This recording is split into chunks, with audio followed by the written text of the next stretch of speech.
Pushpa blockbuster movie एक धमाकेदार story और एक्शन से भरी मूवी है। आपको एक बार इसे जरूर देखना चाहिए। अब बिना टाइम वेस्ट किए हम आते हैं सीधे कहानी पर। कहानी की शुरुआत 1990 के दशक से होती है, जहां हम एक पुष्पा नाम के आदमी को देखते हैं जो लाल चंदन की तस्करी करता है। ये दुर्लभ लकड़ी पूरे विश्व में केवल आंध्र प्रदेश के चित्तूर जिले के शेषचलम पहाड़ियों में पाई जाती है। शुरुआत में पुष्पा एक मजदूर का काम करता है। क्षेत्र का डीएसपी गोविंदप्पा जंगल में छापा मारता है। पुष्पा लकड़ी से भरे ट्रक को छुपा देता है। गोविंदप्पा उसे पुलिस स्टेशन ले जाकर अच्छे से उसकी कुटाई करता है, लेकिन पुष्पा मुंह नहीं खोलता। पुष्पा का मालिक कोंडा रेड्डी उसे पुलिस से छुड़ाता है और पुष्पा उसके भाइयों को ट्रक बता देता है, जिसके बदले उसे 5 लाख रुपए दिए जाते हैं। पुष्पा उससे एक वैन खरीद लेता है और अपनी माँ को दिखाता हुआ उसे उसमें घुमाता है। कोंडा का भाई जक्का रेड्डी पुष्पा को उसकी मीटिंग में बुलाता है। यहाँ ये सब डिस्कस करते हैं कि पुलिस से बचाकर माल को चेक पोस्ट तक कैसे पहुँचाया जाए।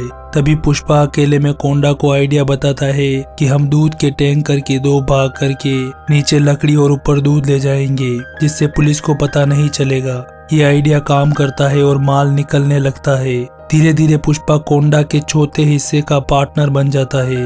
ये बात कोंडा के छोटे भाई जोली रेड्डी को पसंद नहीं आती। सीन बदलता है और हम डीलर मंगलम शीनू को देखते हैं, जो कि इस माल को चेन्नई तक पहुंचाने का काम करता है। ये कोंडा के गोदाम आता है और अपने 200 टन माल को पुलिस से छुपाने के लिए कहता है। गोदाम को संभालने का काम जोली रेड्डी का होता है, लेकिन उसके लापरवाह होने के कारण यह काम पुष्पा को सौंपा जाता है। इधर गोविंदप्पा दूध की गाड़ी रोकता है और पता कर लेता है कि इसमें नीचे की तरफ लकड़ी छुपा रखी है। वो कोंडा के आदमियों की धुलाई करता है और वो उन्हें गोदाम का पता बता देते हैं। गोविंदप्पा टीम लेकर छापा मारने निकल जाता है। इसकी सूचना पुष्पा को मिलते ही वो सारा माल नदी में बहा देता है और अपने साथी को डैम बंद करने के लिए भेज देता है। गोविंदप्पा के कुछ भी हाथ नहीं लगता और पुष्पा माल को जब्त होने से बचा लेता है। इस बात से खुश होकर शीनू एक पार्टी करता है और उसमें कोंडा और पुष्पा को इनवाइट करता है। यहाँ कुछ लोगों की बातों से पुष्पा को पता चलता है कि शीनू माल को चेन्नई में बहुत ऊंचे दामों में बेच रहा है। वो कोंडा से कहता है कि हमें शीनू से उचित हिस्से की मांग करनी चाहिए, लेकिन शीनू के बेरहम और खतरनाक होने के कारण कोंडा पुष्पा को ही कहता है कि ये बात शीनू से तुम ही करो। इधर पुष्पा अपने ही गांव में एक खूबसूरत लड़की श्रीवल्ली को पसंद करने लगता है और अपनी सगाई करने उसके घर पहुंच जाता है, लेकिन पुष्पा का सौतेला भाई मोहन वहां आ जाता है और कहता है कि इसकी माँ ने मेरे पिता से शादी नहीं की, इसलिए ये मेरे पिता की औलाद है, इसका कोई सबूत नहीं है। और श्रीवल्ली के पिता को कहता है कि तुम बिना खानदान देखे अपनी बेटी को कैसे दे सकते हो। इस बात से गुस्सा होकर पुष्पा मोहन पर टूट पड़ता है। लोग बीच बचाव करने लगते हैं। इसी बीच पुष्पा की माँ जख्मी हो जाती है और वो उसे हॉस्पिटल ले जाता है, जहाँ उसकी माँ को कुछ ही घंटों में होश आ जाता है। पुष्पा बहुत गुस्सा होता है और कहता है कि अब मैं पीछे नहीं हटूंगा। अगले दिन वो माल को चेन्नई पहुंचा देता है और शीनू से मिलने उसके घर आता है और उचित हिस्से की मांग करता है। शीनू मना कर देता है और उसके आदमी पुष्पा पर हमला कर देते हैं। पुष्पा उसके आदमियों को धो डालता है और चेन्नई पहुंच जाता है और प्रति टन माल का उचित हिस्से में सौदा कर देता है, जिसे पुष्पा और कोंडा 50-50 बांटने पर सहमत होते हैं। इधर जोली रेड्डी को पता चलता है कि श्रीवल्ली के पिता ने ही पुलिस को गोदाम का पता दिया था।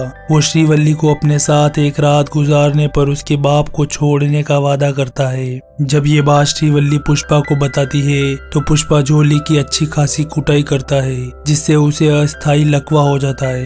कोंडा को जब पता चलता है कि पुष्पा ने उसकी भाई की धुलाई की है तो वो पुष्पा को मारने की कोशिश करता है। तभी शीनू के आदमी घात लगाकर उन पर हमला करते हैं, जिसमें कोंडा मारा जाता है और पुष्पा उनकी धुलाई करता है। वह कोंडा के भाई जक्का की जान बचाकर शीनू के साले को मार देता है। क्षेत्र का सांसद भूमि रेड्डी शीनू और पुष्पा के बीच समझौता करवाने आता है, जहां पुष्पा उसे बताता है कि शीनू सभी को धोखा दे रहा है और ऊंचे दामों में माल बेचकर सारा मुनाफा खुद ही रख लेता है। भूमि रेड्डी को पता चलता है कि शीनू के धोखे के कारण उसे कमीशन भी कम मिल रहा है। पुष्पा उसे पूरी कहानी बताता है। ये देख भूमि रेड्डी शीनू की जगह पुष्पा को दे देता है। अब पुष्पा सारा काम संभालने लगता है।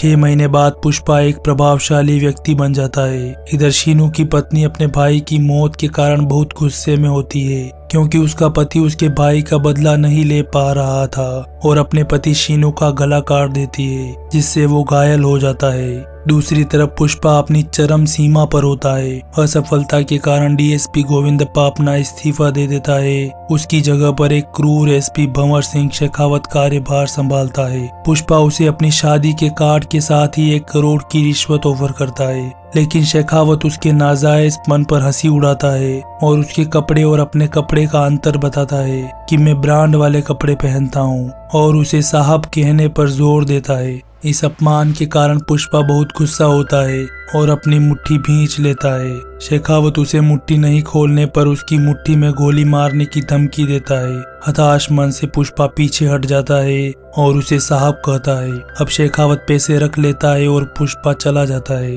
कुछ समय तक पुष्पा शांति से शेखावत के साथ काम करने लगता है, लेकिन वो अपने अपमान को नहीं भूला होता। पुष्पा की शादी की रात पुष्पा और शेखावत एक पहाड़ी पर शराब पीते हैं और पुष्पा शेखावत से अपनी पहली मुलाकात पर अपमान करने पर नाराजगी दिखाता है और शेखावत की रिवॉल्वर से अपनी मुट्ठी में गोली मारकर उसे कहता है कि उस दिन मैं डरा नहीं, बल्कि मेरी माँ के कारण मैं पीछे हट गया, क्योंकि वो मेरी शादी के लिए बहुत उत्साहित है। अब वो शेखावत पर कपड़े उतारने के लिए दबाव डालता है और साथ ही अपने कपड़े भी उतार देता है और कहता है कि चंदन तस्करों का बॉस होने के नाते मेरी औकात अभी भी उतनी ही है, लेकिन बिना कपड़ों के तू कुछ भी नहीं है। यहाँ तक कि इस हालत में तेरा कुत्ता भी तुझे नहीं पहचानेगा, और मैं इस हालत में गया तो भी कोई अंतर नहीं होगा। आदमी की औकात उसके कपड़ों से नहीं बल्कि उसके काम से होती है। पुष्पा उसी हालत में अपनी शादी के लिए निकल जाता है और उसके चाहने वाले उसे कपड़े पहनाकर मंडप में बिठाते हैं। इधर शेखावत जब इसी हालत में अपने घर आता है तो सच में उसका कुत्ता भी उसे नहीं पहचानता